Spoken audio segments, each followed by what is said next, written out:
Someone asks what you want, and your mind goes blank. What would you eat? What music do you enjoy? The questions are simple, yet every answer seems to require permission. Somewhere in the relationship, preferences became problems, boundaries became arguments, and your attention turned towards someone else. This is identity erosion, gradual loss of contact with your voice under chronic invalidation and control. Welcome to Narcissistic Abuse Unmasked.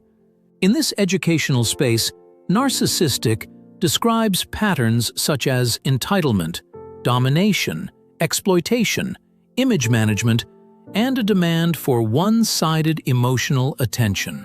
Only a qualified clinician can diagnose narcissistic personality disorder.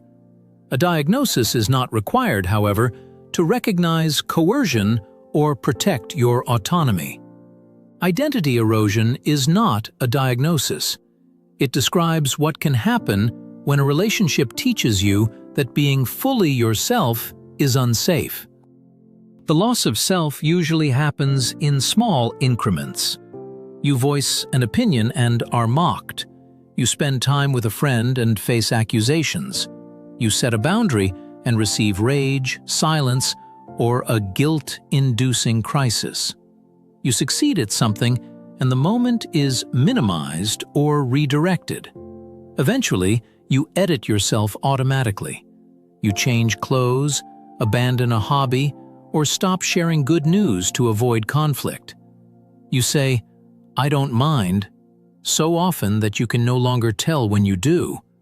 In narcissistic or coercive dynamics, one person's needs may be treated as urgent while the other's inner life becomes inconvenient. Self-suppression reduces conflict, but repeated often enough, it can make your desires difficult to hear. Gaslighting can deepen this erosion by attacking your confidence in memory and perception.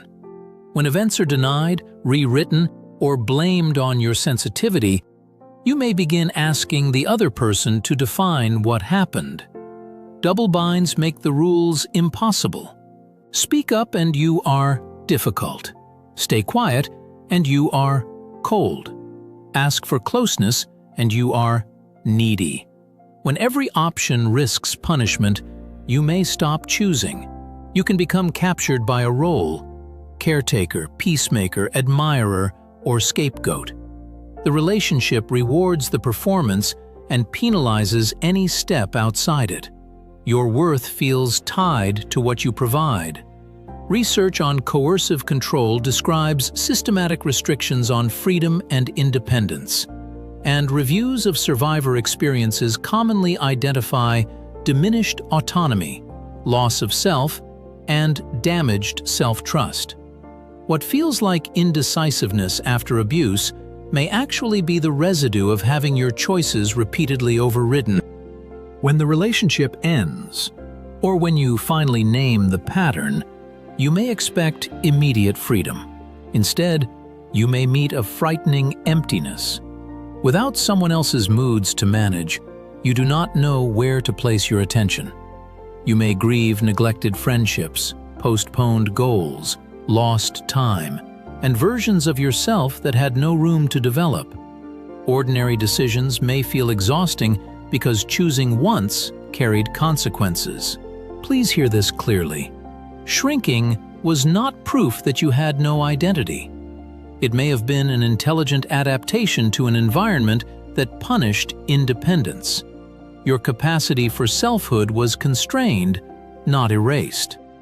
Reclaiming yourself does not require dramatic reinvention. Begin with choices small enough to feel safe.